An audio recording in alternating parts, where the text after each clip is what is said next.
Vibrant Gujarat global summit में PM Modi बोल रहे हैं, सीधे लिए चलते हैं। भारत का अमृत काल है। ये नए सपने, नए संकल्प और नित्य नूतन सिद्धियों का कार्यकाल है। इस अमृत काल में ये पहली वाइब्रेंट गुजरात ग्लोबल समिट हो रही है और इसलिए इसका महत्व और बढ़ गया है। इस समिट में आए 100 से ज्यादा देशों के प्रतिनिधि भारत की इस विकास यात्रा के अहम सहयोगी हैं। मैं आप सभी का स्वागत करता हूं, अभिनंदन करता हूं। फ्रेंड्स, यूएई के राष्ट्रपति मेरे ब्रदर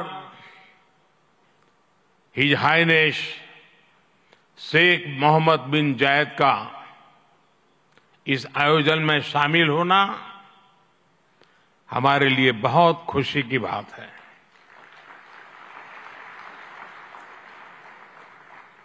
वाइब्रेंट गुजरात में इस समिट में उनका यहां चीफ गेस्ट के तौर पर उपस्थित होना भारत और यूएई के दिनों दिन मजबूत होते आत्मीय संबंधों का प्रतीक है। कुछ देर पहले हमने उनके विचार सुने। भारत को लेकर उनका विश्वास, उनका सहयोग बहुत ही गर्मजोशी से भरा हुआ है। जैसा उन्होंने कहा, vibrant Gujarat summit economic development और इन्वेस्टमेंट से जुड़ी जानकारियों और अनुभव साझा करने का ग्लोबल प्लेटफॉर्म बन गई है। इस समिट में भी भारत और यूएई ने फूड पार्क्स के विकास के लिए, रिन्यूएबल एनर्जी के क्षेत्र में सहयोग बढ़ाने के लिए, इनोवेटिव हेल्थ केयर में निवेश के लिए कई महत्वपूर्ण समझौते किए हैं। भारत के पोर्ट इंफ्रास्ट्रक्चर में यूएई की कंपनियों द्वारा कई बिलियन डॉलर के नए निवेश पर सहमति बनी है। यूएई के सॉवरेन वेल्थ फंड द्वारा गिफ्ट सिटी में ऑपरेशन शुरू किए जाएंगे। ट्रांसवर्ल्ड कंपनी यहां एयरक्राफ्ट और शिप लीजिंग एक्टिविटीज भी शुरू करने जा रही है। भारत और यूएई ने जिस तरह अपने रिश्तों को एक नई ऊंचाई दी है, उसका बहुत बड़ा श्रेय मेरे brother his highness Sheikh Mohamed bin Zayed को जाता है। फ्रेंड्स, मोजाम्बिक के प्रेसिडेंट हिज एक्सेलेंसी न्यूसी से कल भी मेरी बहुत विस्तार से बात हुई है। उनके लिए तो गुजरात आना पुरानी यादों को ताजा करने जैसा है। प्रेसिडेंट न्यूसी आईआईएम अहमदाबाद के एल्यूमनाई है।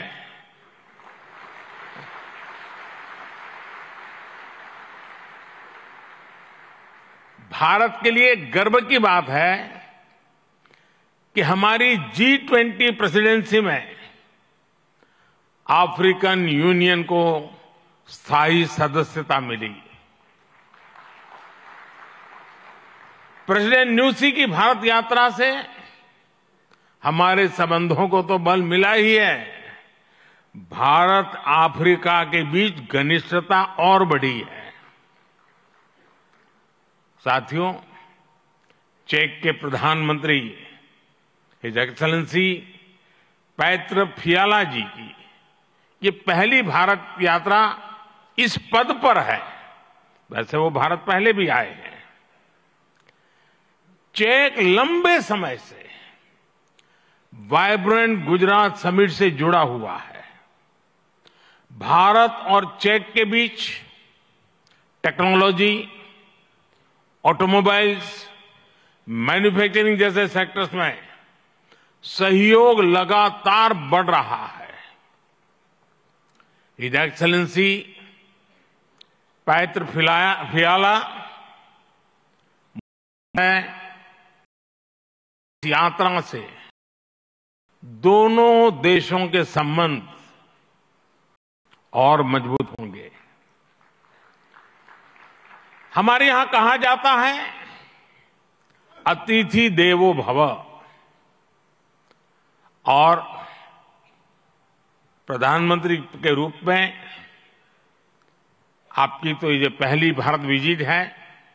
उम्मीद है आप बहुत शानदार यादें लेकर यहां से जाएंगे। फ्रेंड्स, नोबेल लॉरिएट और तिमोर लेस्ते के राष्ट्रपति हिज एक्सेलेंसी रामोस होर्ता का भी मैं भारत में स्वागत करता हूं। हिज एक्सेलेंसी रामोस होर्ता का गांधीनगर आना और विशेष है। आपने महात्मा गांधी के नॉन वायलेंस के सिद्धांत को अपने देश के स्वातंत्र संग्राम से जोड़ा है। आसियान और इंडो पैसिफिक क्षेत्र में तिमोर लेस्ते के साथ हमारा सहयोग बहुत अहम है। फ्रेंड्स, कुछ समय पहले ही वाइब्रेंट गुजरात ग्लोबल समिट को 20 वर्ष पूरे हुए हैं। बीते 20 वर्षों में इस समिट ने नए आइडियाज को प्लेटफॉर्म दिया है। इसने इन्वेस्टमेंट्स और रिटर्न्स के लिए नए गेटवे बनाए हैं। और अब वाइब्रेंट गुजरात ग्लोबल समिट की इस बार की थीम है गेटवे टू द फ्यूचर। 21वीं सदी की दुनिया का फ्यूचर हमारे साझे प्रयासों से ही उज्जवल बनेगा। भारत ने अपनी G20 प्रेसिडेंसी के दौरान भी ग्लोबल फ्यूचर के लिए एक रोडमैप दिया है। वाइब्रेंट गुजरात ग्लोबल समिट के इस एडिशन में भी इस विजन को और आगे बढ़ा रहे हैं। भारत I2U2 और दूसरे मल्टीलेटरल ऑर्गेनाइजेशन के साथ पार्टनरशिप को लगातार मजबूत कर रहा है। One world, one family, one future का सिद्धांत विश्व कल्याण की अनिवार्य आवश्यकता है। फ्रेंड्स, आज तेजी से बदलते हुए वर्ल्ड ऑर्डर में भारत विश्व मित्र की भूमिका में आगे बढ़ रहा है।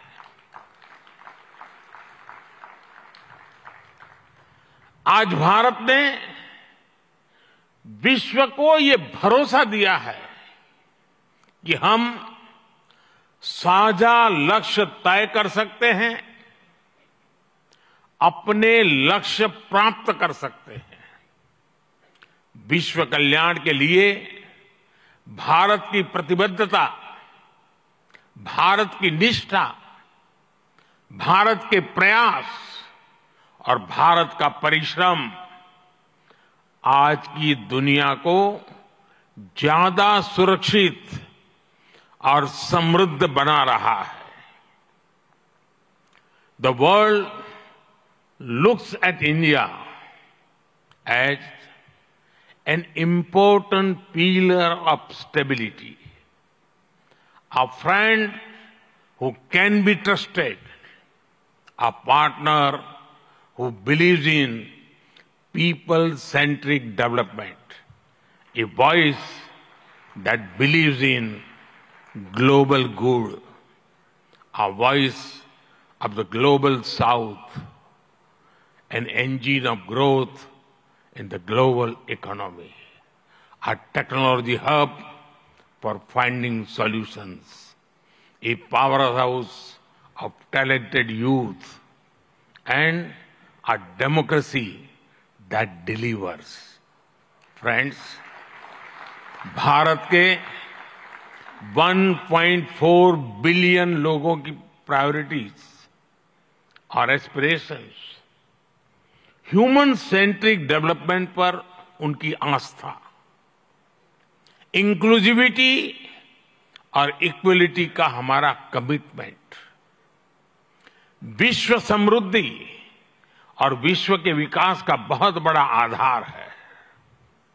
आज भारत दुनिया की 5th लार्जेस्ट इकोनॉमी है। 10 साल पहले भारत 11th पर था। आज दुनिया की हर प्रमुख रेटिंग एजेंसी का अनुमान है कि भारत अगले कुछ वर्षों में दुनिया की टॉप 3 इकोनॉमी में जाएगा।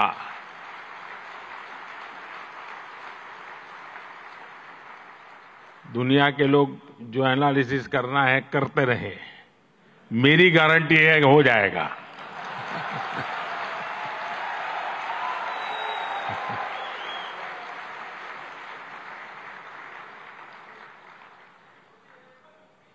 एक ऐसे समय में जब विश्व अनेक अनिश्चितताओं से घिरा हुआ है, तब भारत दुनिया में विश्व की एक नई किरण बनकर के उभरा है। भारत की प्राथमिकताएं बिल्कुल स्पष्ट है। आज भारत की प्राथमिकता है sustainable industry, infrastructure and manufacturing. आज भारत की प्राथमिकता है new age skills, futuristic technology, AI and innovation. आज भारत की प्राथमिकता है green hydrogen, renewable energy, semiconductors, इसका पूरा इकोसिस्टम। इसकी एक झलक हम vibrant Gujarat global trade show में भी देख सकते हैं। और मेरा तो आग्रह है कि ट्रेड शो जरूर देखें।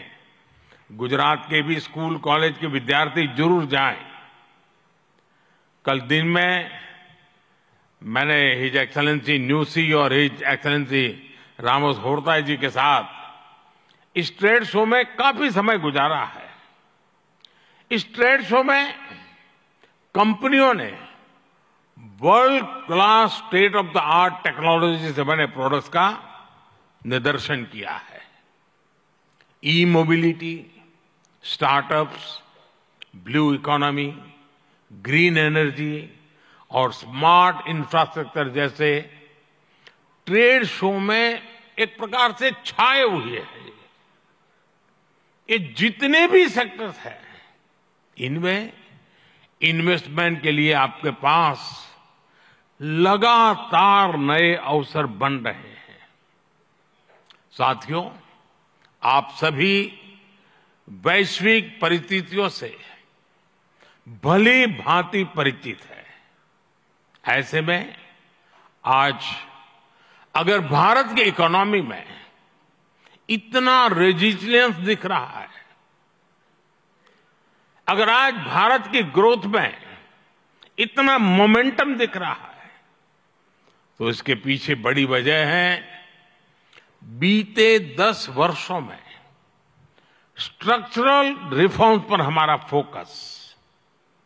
इन रिफॉर्म्स ने भारत की इकोनॉमी की कैपेसिटी, कैपेबिलिटी एंड कॉम्पिटिटिवनेस बढ़ाने का बहुत बड़ा काम किया है।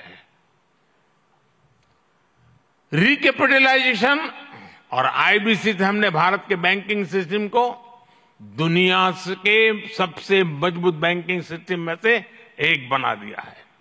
ईज ऑफ डूइंग बिजनेस पर जोर देते हुए हमने 40,000 से ज्यादा कंपनीज को समाप्त कर दिया है, कंप्लायंसेस को समाप्त कर दिया है। जीएसटी ने भारत में टैक्स के अनावश्यक जाल को खत्म किया है। भारत में हमने ग्लोबल सप्लाई चेन के डाइवर्सिफिकेशन के लिए बेहतर माहौल बनाया है। हाल में ही हमने 3 FTA साइन किए ताकि ग्लोबल बिजनेस के लिए भारत और अट्रैक्टिव डेस्टिनेशन बन सके। इनमें से एक FTA तो यूएई के साथ ही हुआ है। हमने अनेक सेक्टर्स को ऑटोमेटिक रूट से FDI के लिए ओपन किया है। आज भारत इंफ्रास्ट्रक्चर पर रिकॉर्ड इन्वेस्ट कर रहा है। पिछले 10 वर्ष में भारत का कैपेक्स 5 गुना अधिक हो चुका है। फ्रेंड्स, भारत आज ग्रीन एनर्जी और अल्टरनेटिव एनर्जी सोर्स को लेकर भी अभूतपूर्व गति से काम कर रहा है।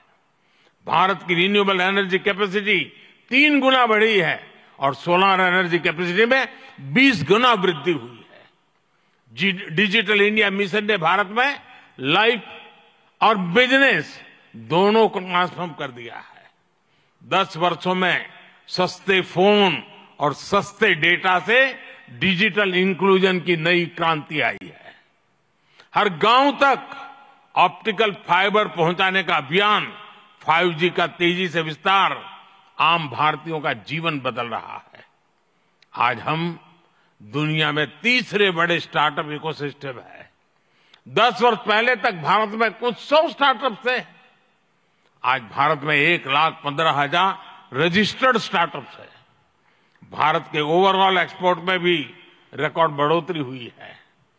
फ्रेंड्स, भारत में जो ये बदलाव आ रहा है वो भारत के नागरिकों की ईज ऑफ लिविंग भी बढ़ा रहा है, उन्हें एम्पावर कर रहा है।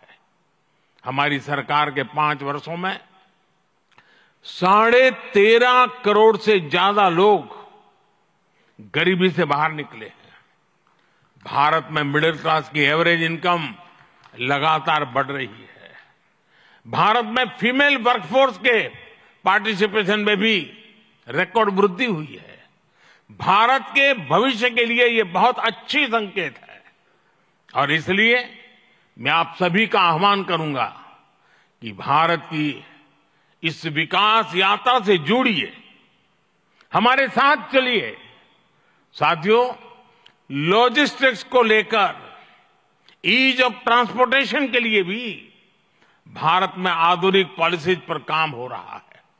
10 साल पहले भारत में 74 एयरपोर्ट थे। आज भारत में 149 एयरपोर्ट्स हैं। भारत का नेशनल हाईवे नेटवर्क पिछले 10 सालों में करीब करीब 2 गुना हो चुका है। 10 सालों में हमारा मेट्रो ट्रेन नेटवर्क 3 गुना से ज्यादा बढ़ चुका है।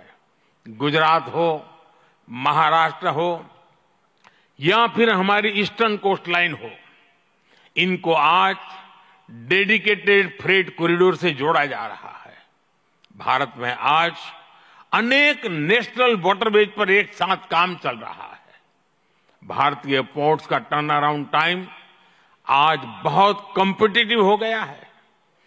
G20 के दौरान जिस India middle east Europe economic corridor की घोषणा हुई है वो भी आप सभी इन्वेस्टर्स के लिए बहुत बड़ी बिजनेस अपॉर्चुनिटी है। फ्रेंड्स, भारत के कोने कोने में आपके लिए नई संभावनाएं हैं। वाइब्रेंट गुजरात समिट इसके लिए भी एक गेटवे की तरह है, गेटवे टू द फ्यूचर। और आप भारत में सिर्फ इन्वेस्टमेंट ही नहीं कर रहे बल्कि यंग क्रिएटर्स और कंज्यूमर्स की एक नई जनरेशन को भी शेप कर रहे हैं।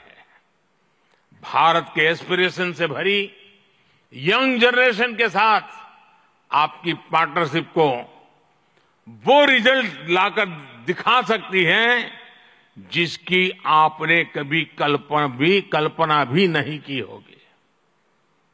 और इसी विश्वास के साथ एक बार फिर आप सभी का वाइब्रेंट गुजरात समिट से जुड़ने के लिए मैं हृदय से बहुत बहुत आभार व्यक्त करता हूं और मैं आपको विश्वास दिलाता हूं कि आपके सपने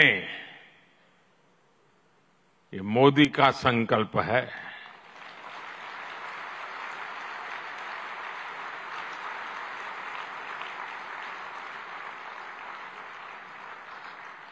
आपके सपने जितने बड़े होंगे मेरा संकल्प भी उतना ही बड़ा होगा।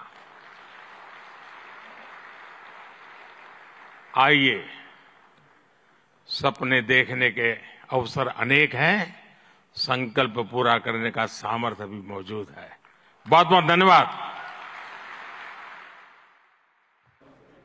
माननीय प्रधानमंत्री महोदय। तो वाइब्रेंट गुजरात समिट में प्रधानमंत्री नरेंद्र मोदी का 34 देशों को ये मंत्र, आपके सपने मोदी का संकल्प है। भारत को लेकर एक बहुत बड़ी बात प्रधानमंत्री नरेंद्र मोदी की तरफ से कही गई है कि अगले कुछ सालों में दुनिया में तीसरे नंबर की अर्थव्यवस्था होगा भारत। ये मोदी की गारंटी है। प्रधानमंत्री नरेंद्र मोदी वाइब्रेंट गुजरात समिट को संबोधित करते हुए और इससे पहले इसी समिट में देश के बड़े उद्योगपति मुकेश अंबानी ने भारत के इतिहास का सबसे सफल प्रधानमंत्री नरेंद्र मोदी को बताया था। नरेंद्र मोदी का संबोधन, 4 देशों के राष्ट्राध्यक्ष सामने की कतार में बैठकर नरेंद्र मोदी का भाषण सुनते हुए, इसके अलावा वो तमाम देश जिनका रिप्रेजेंटेशन था गुजरात के इस समिट में, उन्होंने प्रधानमंत्री नरेंद्र मोदी का भाषण सुना। यह भरोसा दिलाते हुए आज के भाषण में प्रधानमंत्री नरेंद्र मोदी नजर आए कि यह मोदी की गारंटी है कि तीसरे नंबर की अर्थव्यवस्था बनेगा भारतवर्ष अगले कुछ सालों में।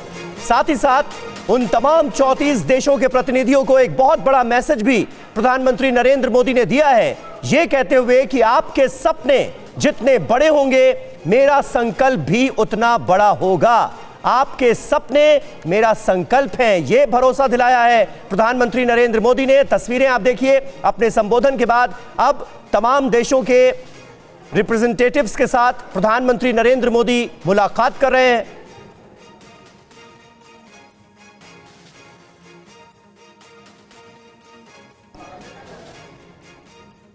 तो आपके सपने जितने बड़े होंगे मेरा संकल्प भी उतना बड़ा होगा। आपके सपने मोदी का संकल्प है और भारत दुनिया में तीसरे नंबर की अर्थव्यवस्था अगले कुछ सालों में बनेगा, यह मोदी की गारंटी है। यह कहा प्रधानमंत्री नरेंद्र मोदी ने अपने संबोधन में।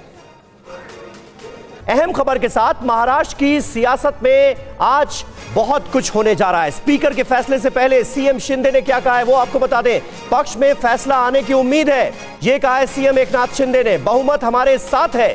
स्पीकर से मुलाकात में आखिर दिक्कत क्या है, यह भी कहा गया सीएम शिंदे की तरफ से, क्योंकि उद्धव ठाकरे ने इस मुलाकात को लेकर सवाल उठाए थे। मैच फिक्सिंग होती तो दिन में क्यों मिलते, यह कहा एकनाथ शिंदे ने। आज 4 बजे के बाद मैं अधिकृत बात करूंगा, लेकिन मैं इतना ही कहूंगा कि हमारे पास मेजॉरिटी है। विधानसभा में 67%, लोकसभा में 75%, हमारे पास 13 सांसद है और हमारे पास 50 विधायक है। और इसी के बलबूते पर, मेजॉरिटी पर चुनाव आयोग ने हमें ओरिजिनल पार्टी शिवसेना पार्टी करके रिकॉग्नाइज किया है। धनुष्यबाण है जो सिंबल, वो हमें रिकॉग्नाइज किया है, वो दिया हुआ है। और इसलिए मैं चाहता हूं कि स्पीकर महोदय जी भी मेरिट पर हमारे को निकाल देंगे। जो रिजल्ट होगा वो मेरिट पे होना चाहिए और मेरिट पे हम लोग शिवसेना है, हम लोग सिंबल धनुष्यबाण है। और हमारे जो शपथ विधि हुआ था कुछ लोग हमें घटना बाह्य कहते हैं, घटना बाह्य सरकार कहते हैं और बोले आज गिरेगा, कल गिरेगा, परसों गिरेगा, ऐसे बोलते बोलते अभी 1.5 साल हो गए हैं। अभी बाद में कहते हैं मुख्यमंत्री बदलेगा, लेकिन ये सरकार हमारे मजबूती से काम कर रही है, इसलिए उनके पैरों तले जमीन खिसक गई है, वो बेचैन हो गए हैं और अभी उनको सामने दिख रहा है उनकी हार, इसलिए ये गलत सलत आरोप लगाते हैं। जब उनके फेवर में कोई निर्णय होता है तो अच्छा बोलते हैं। जो अरे वो छोड़ो उसको, उसके लिए मेरे पास दूसरे लोग हैं। आप कंटिन्यू कीजिए, आप कंटिन्यू कीजिए। तो इसमें एक ही बात कहूंगा मैं, ये मैच फिक्सिंग अगर होती तो रात को आते, अध्यक्ष रात को आते, चुपकर आते। एक और बड़ी खबर है, महाराष्ट्र सरकार के विधायकों की अयोग्यता पर फैसला आ जाना है। सीएम शिंदे समेत 16 विधायकों पर आज फैसला। 16 विधायकों की अयोग्यता पर स्पीकर सुनाएंगे फैसला। उद्धव गुट से बगावत करने वाले विधायकों पर फैसला।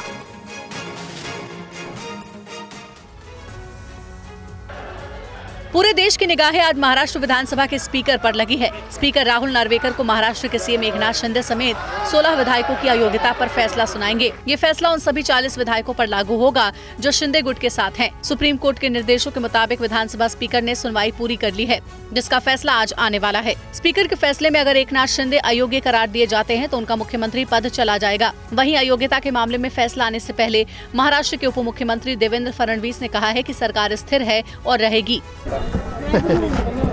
मला एवढीच अपेक्षा आहे की योग्य कायदेशीर अशा प्रकारचा निर्णय माननीय अध्यक्ष देतील। आमच्या शिवसेनेची बाजू ही अत्यंत भक्कम आहे। अतिशय कायदेशीर अशा प्रकारचं सरकार आम्ही तयार केलं आहे, त्यामुळे आम्हाला पूर्ण अपेक्षा आहे की माननीय अध्यक्षांच्या निकालातनं आम्हाला न्याय मिळेल आणि सरकार कालही स्थिर होतं, उद्याही स्थिरच रहेल। और उद्धव ठाकरे ने स्पीकर और सीएम की मुलाकात पर उठाए सवाल। स्पीकर सीएम की मिलीभगत की आशंका, ये कहना है उद्धव का। आमतौर पर स्पीकर सीएम से मिलने नहीं जाते।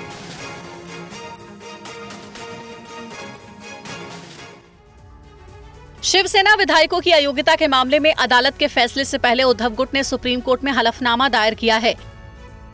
इस हलफनामे में विधानसभा अध्यक्ष राहुल नार्वेकर और मुख्यमंत्री एकनाथ शिंदे के बीच हुई बैठक पर आपत्ति जताई गई है। वहीं उद्धव ठाकरे ने स्पीकर और सीएम की मुलाकात पर सवाल उठाए हैं। स्पीकर जो है वो ट्राइब्यूनल है और मुख्यमंत्री का आरोपी है, तो क्या एक जज जिनके ऊपर आरोप है उनको मिल सकता है क्या? तो यही एक आशंका की है कि क्या इन दोनों की मिलीभगत तो नहीं है, और सिर्फ मिलीभगत कोई व्यक्तिगत रूप में ये केस नहीं है। वहीं उद्धव ठाकरे के इन सवालों को राहुल नार्वेकर ने बेबुनियाद बताया है। मुख्यमंत्री और विधानसभा अध्यक्ष की महीने 15 दिन में मुलाकात होती है, बोर्ड के विषय रहते हैं, इसके बारे में मालूमात शायद उनको होनी चाहिए थी, लेकिन जब वो स्वयं मुख्यमंत्री थे तो शायद उन्हें ज्यादा इस विषय की मालूमात लेने का वक्त नहीं मिला होगा। तो इसके बारे में और क्या कह सकता हूँ मैं। और महाराष्ट्र सरकार के 16 विधायकों की अयोग्यता पर आज फैसला आना है, लेकिन इस मामले में कब कब क्या क्या हुआ है, आइए आपको रिपोर्ट में दिखाते हैं।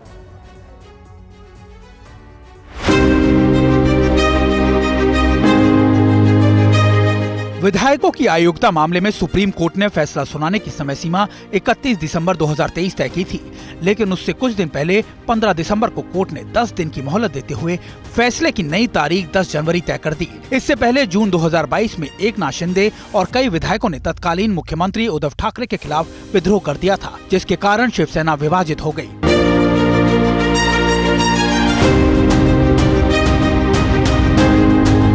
महाविकास अघाड़ी सरकार गिर गई थी। शिंदे और ठाकरे गुट ने दल बदल विरोधी कानून के तहत एक दूसरे के खिलाफ कार्रवाई की मांग करते हुए याचिका दायर की गई थी। जून 2022 में विद्रोह के बाद एकनाथ शिंदे बीजेपी के समर्थन से मुख्यमंत्री बन गए और उनकी सरकार में देवेंद्र फडणवीस डिप्टी सीएम बने रहे। बीते साल जुलाई में एनसीपी का अजीत पवार गुट उनकी शिंदे गुट सरकार से मिल गया।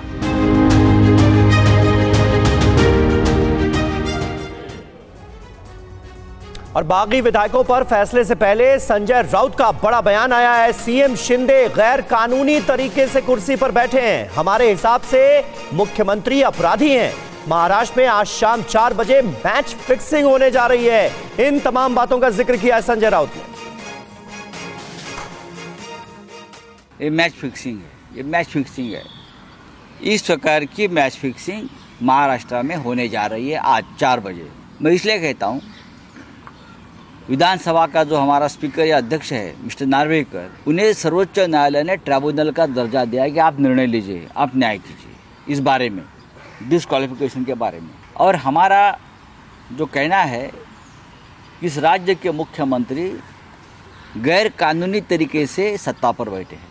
और अयोध्या में श्री राम जन्मभूमि ट्रस्ट की अहम बैठक, बीजेपी नेताओं और ट्रस्ट की बड़ी बैठक, प्राण प्रतिष्ठा समारोह की तैयारियों पर बैठक में चंपत राय, बीएल संतोष शामिल, सुनील बंसल, विनोद तावड़े और अनिल मिश्रा भी बैठक में शामिल।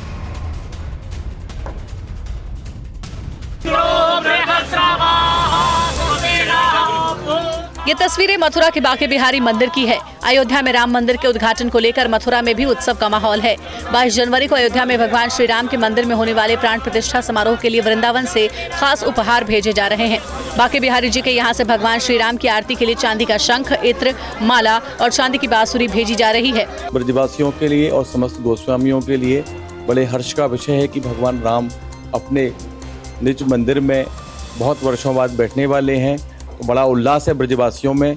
इसी उपलक्ष्य में बांके बिहारी मंदिर की तरफ से भगवान राम जी के लिए शंख, जिस शंख से 22 तारीख को राम जी की आरती होगी, और बांसुरी, और ठाकुर जी को हार और ठाकुर जी को केसर और इत्र भेंट किया जा रहा है। ये सभी उपहार 14 जनवरी को अयोध्या के राम मंदिर में सौंप दिए जाएंगे। उपहार भेजने से पहले पूजन किया गया। ब्रजवासियों का प्रेम है, जिसकी वजह से ये भाव आया कि ठाकुर में कोई भेद नहीं है। और भी समय समय पर जितने उत्सव त्योहार होते हैं तो यहाँ से कभी होली के रंग जाते हैं। और इसी बीच एक आपको बड़ी खबर बता दें, राम मंदिर को लेकर। राम मंदिर में लगा है एक और सोने का दरवाजा। सोने के दूसरे दरवाजों की तस्वीर सामने आई है। जी हाँ, ये दूसरा दरवाजा है जिसकी तस्वीर अब सामने आ गई है और सोने के दरवाजे राम मंदिर में लगाए जा रहे हैं। आपको ये रिपोर्ट दिखाते हैं। राम मंदिर जन्मभूमि से एक और तस्वीर सामने आई है। ये तस्वीर मंदिर में लगने वाले एक और सोने के दरवाजे की है। अब तक मंदिर में 2 सोने के दरवाजे लगाए गए। आज देर शाम 3 और सोने के दरवाजे लगाए जाएंगे। इस तरह आज मंदिर में कुल 5 दरवाजे लग जाएंगे। हैदराबाद के कारीगर इस दरवाजे को बना रहे हैं। ये हमारा पॉलिश का काम है। ये जो दरवाजे हैं, इन सारे दरवाजे पे गोल्ड आ जाएगा, और ये जो दरवाजे हैं इस पे जो है पॉलिश होके बाहर का ये दरवाजा है। मंदिर पे सीढ़ी चढ़ने के बाद में ये दरवाजा सबसे पहले दिखेगा, और ये सारे दरवाजे पे गोल्ड ही आ रहा है। बता दें कि राम मंदिर में कुल 44 दरवाजे होंगे, जिनमें 14 दरवाजे पर 100 किलोग्राम सोने की परत चढ़ाई जाएगी। इसके साथ ही 30 दरवाजों पर चांदी की परत चढ़ाई जाएगी। सीढ़ियों के पास लगने वाले दरवाजों पर सोने की परत नहीं चढ़ाई जाएगी। राम मंदिर के गोल्डन गेट की जो तस्वीर दिख रही है, उसकी ठीक बीच में 2 हाथी बनाए गए हैं। इसके साथ ही भगवान रामलला के सिंहासन पर भी सोने और चांदी की परत चढ़ाई गई है। श्री राम मंदिर के दरवाजे सागौन के प्राचीन वृक्षों से निर्मित है। सारे दरवाजे 1 हफ्ते तक लग जाएंगे। और अब आपको एक ऐसे राम भक्त की तस्वीर दिखाने जा रहे हैं जो सिर पर सोने की चरण पादुका लेकर 7200 किलोमीटर की पदयात्रा कर रहे हैं। ये रिपोर्ट देखिए।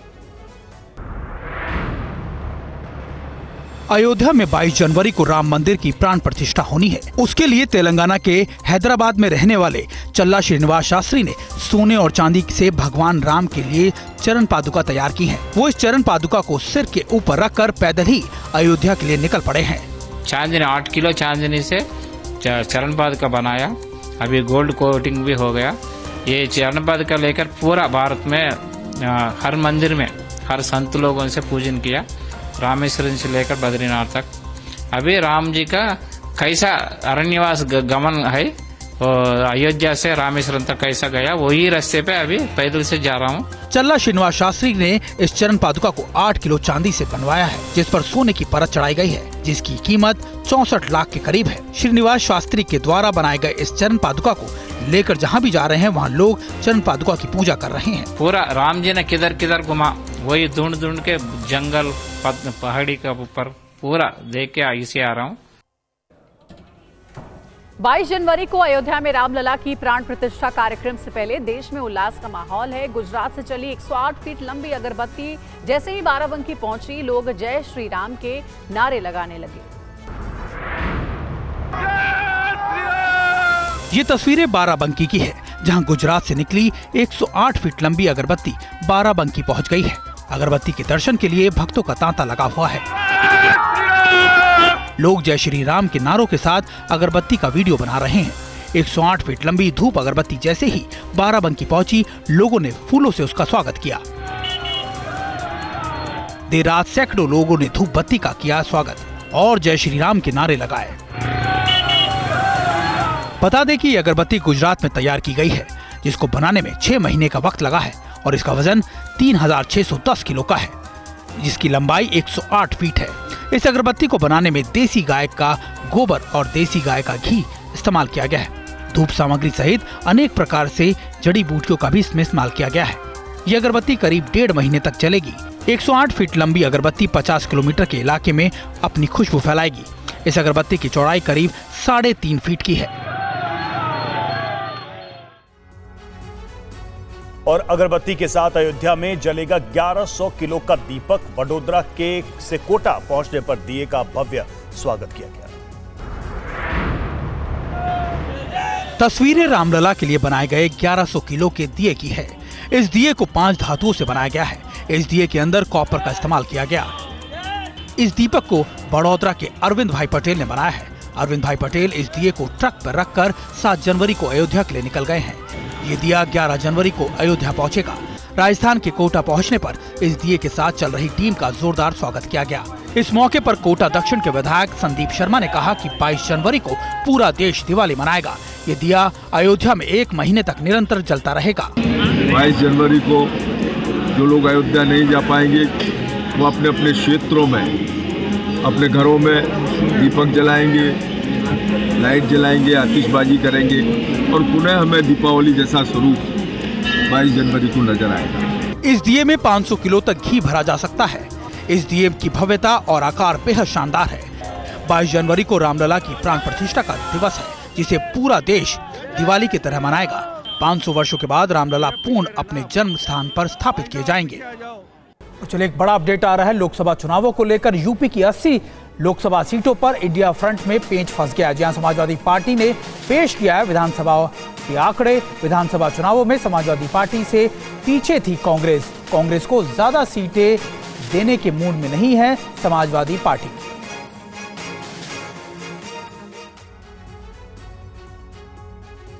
इंडिया फ्रंट में यूपी के 80 लोकसभा सीटों पर पेच फंसा है।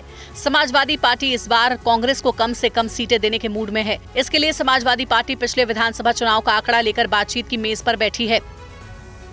2022 में हुए विधानसभा चुनाव के आंकड़े बताते हैं कि समाजवादी पार्टी 80 लोकसभा सीटों में कांग्रेस से हर सीट पर काफी आगे है। रायबरेली और अमेठी जैसी सीटों पर भी समाजवादी का आंकड़ा कांग्रेस पर काफी भारी है। इसके अलावा गाजीपुर, सहारनपुर, बिजनौर, मुजफ्फरनगर, कन्नौज जैसी करीब 20 सीटें ऐसी हैं जहां समाजवादी पार्टी को लाखों में वोट मिले तो कांग्रेस 10,000 का आंकड़ा भी पार नहीं कर पाई।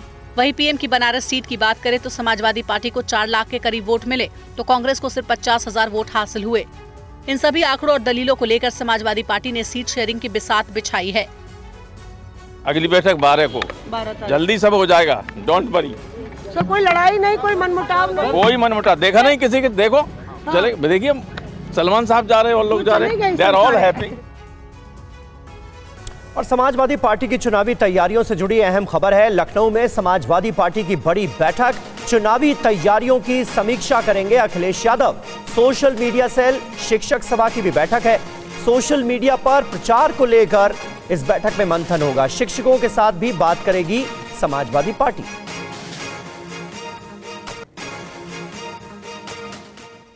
और वहीं लोकसभा चुनाव को लेकर बीजेपी की तैयारी चल रही है। बीजेपी फरवरी में बौद्ध सम्मेलन करवाएगी। अलग अलग शहरों में होंगे बीजेपी के बौद्ध सम्मेलन। एससी मतदाताओं को लेकर बीजेपी की रणनीति।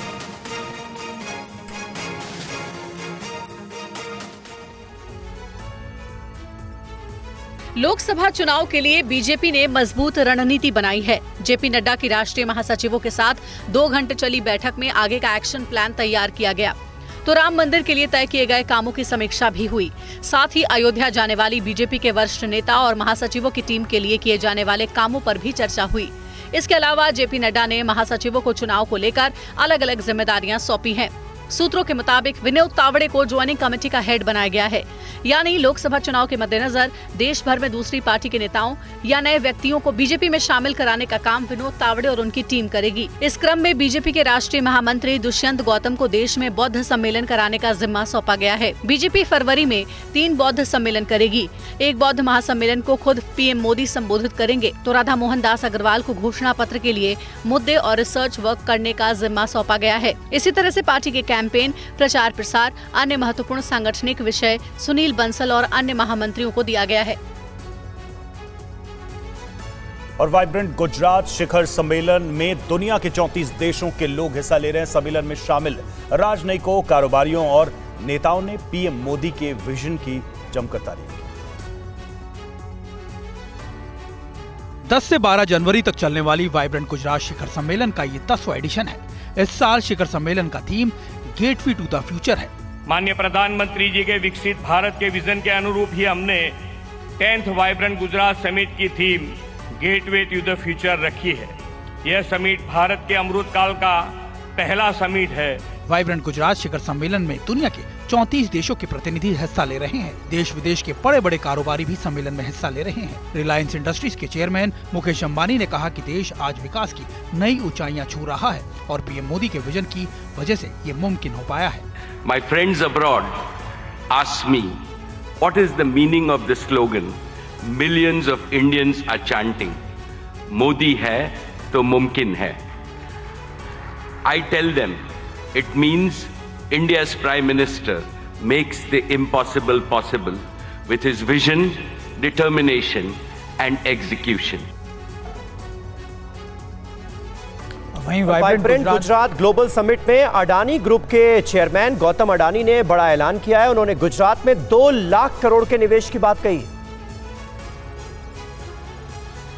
अडानी ग्रुप के चेयरमैन गौतम अडानी ने ग्रीन सप्लाई चेन पर जोर देते हुए कहा कि हम आत्मनिर्भर भारत के लिए ग्रीन सप्लाई चेन का विस्तार कर रहे हैं। We are constructing the world largest green energy park in Khavda district, Kutch, generating 30 gigawatt of our renewable energy over 725 square kilometer. Even visible is from space. सम्मेलन में दुबई की बहुराष्ट्रीय logistics company DP world के group chairman और CEO सुल्तान अहमद बिन सुलेम भी हिस्सा ले रहे हैं। उन्होंने पीएम मोदी विजन की जमकर तारीफ की। Gujarat has a special place within the strong bilateral ties between UAE and India. The UAE is one of the biggest overseas investors in Gujarat, having invested more than $2.4 billion since 2017. And these strong connections have seen Gujarat export more than $7 billion worth of goods to UAE in the last year. और एक अहम खबर आ रही है। BJP के लोकसभा चुनाव पर exclusive breaking news है। इस बार ज्यादा सीटों पर चुनाव लड़ेगी बीजेपी। फरवरी के पहले हफ्ते तक बीजेपी की पहली लिस्ट संभव है। पहली लिस्ट में पीएम मोदी और अमित शाह का नाम संभव है। चुनाव तारीखों से पहले उम्मीदवारों के नाम का ऐलान।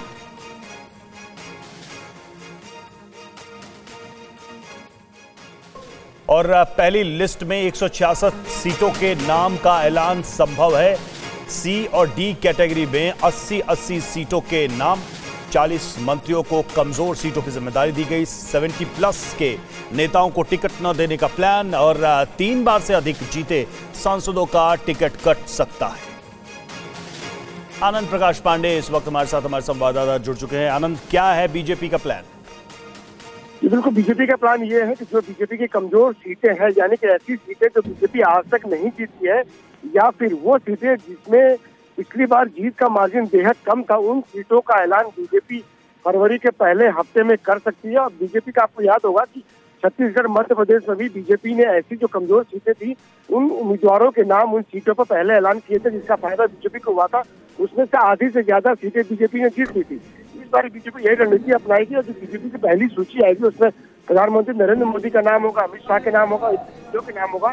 इसके साथ साथ हम आपको बता दें कि तमाम जो बड़े चेहरे हैं, शरद पवार या सुप्रिया सुले जहाँ से लगातार जीतते रहे, बाराबंकी हैदराबाद की सीट जहाँ से ओवैसी सांसद है, और ऐसे ही जो बड़े चेहरे हैं, रायबरेली की सीट जहाँ से सोनिया गांधी है, तो ऐसे सीटों पर बीजेपी के उम्मीदवारों का नाम पहली सूची में ही होगा, ताकि बीजेपी के उम्मीदवारों को लंबा वक्त मिल जाए, लंबा समय मिल जाए वहाँ पे तैयारी करने का और जीत सुनिश्चित करने का। शुक्रिया आपका इस अपडेट। और आइए अब बात करते हैं एक ऐसे हत्याकांड की जिसकी खबर सुनने के बाद हर किसी का दिल दहल गया। ये सनसनीखेज खबर है गोवा से। गोवा में एक मां ने अपने 4 साल के बच्चे को मार डाला। इस मामले में कई नए खुलासे हुए हैं, वो हम आपको आगे बताएंगे, लेकिन कुछ सवाल हैं जो इस हत्याकांड के बाद सामने खड़े हो गए। क्या पति से नफरत बेटे की हत्या की वजह हो सकती है? क्या एक मां पति से बेटे को दूर करना चाहती थी और उस चक्कर में इस हत्याकांड को अंजाम दिया गया, इसीलिए उसने अपने बेटे को मौत के घाट उतार दिया? खबर ऐसी कि कलेजा कांप जाए। जिस मासूम को मां की ममता की जरूरत थी, वही उसकी कातिल कैसे बन गई? ये खबर हर किसी को चौंका रही है। बहुत सनसनीखेज खबर है और इस मामले में कई नए तथ्य सामने आए। तो दिल दहला देने वाला पूरा मामला है गोवा का ये पूरा मामला, जहां बेटे मर्डर केस से जुड़ी बड़ी अपडेट मिल रही है। खबर यह है कि पिता को सौंपा गया 4 साल के मासूम का शव। पोस्टमार्टम के बाद पिता को सौंपा गया बच्चे का शव। 24 घंटे तक बेटे के शव के साथ होटल में रही मां।